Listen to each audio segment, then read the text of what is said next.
এই আমার হেলমেট কই? ও আচ্ছা আচ্ছা, ও সরি সরি। এই মুহূর্তে আমরা অবস্থান করতেছি কুমিল্লা। আর এখন বর্তমানে যেই রেস্টুরেন্টের মধ্যে আমরা অবস্থান করতেছি এটা হচ্ছে কুমিল্লা জাইতুন রেস্টুরেন্ট। এই রেস্টুরেন্টটার গুণগত মান অনেক ভালো। আমরা কক্সবাজার অথবা বান্দরবান আসলে প্রতিনিয়ত এই কুমিল্লা জাইতুন রেস্টুরেন্টেই খাবার দাবার, রাতের খাবার দাবারটা এখানেই শেষ করতে চেষ্টা করি। এটার খাবারের মান, গুণগত মান অনেকটাই ভালো।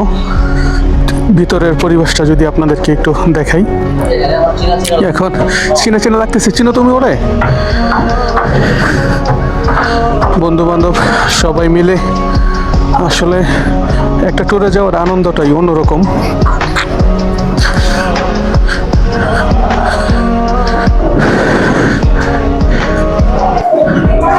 আমরা তো এখানটাই খাওয়া দাওয়া করছিলাম, আরেকবার যাচ্ছিলাম তাই না?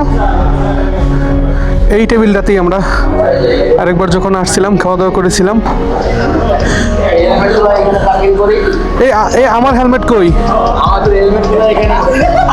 ও আচ্ছা আচ্ছা, ও সরি সরি। আমি আসলে আমার মাথায় হেলমেট, আমি আসলে সবাই হেলমেট রাখতেছে, আমি জিজ্ঞেস করতেছি যে আমার হেলমেট কোথায়, কিন্তু আমার হেলমেট যে মাথায় আমার খেয়ালই ছিল না। যাই হোক, নিজে কেমন জানি একটা নিজেই পুরা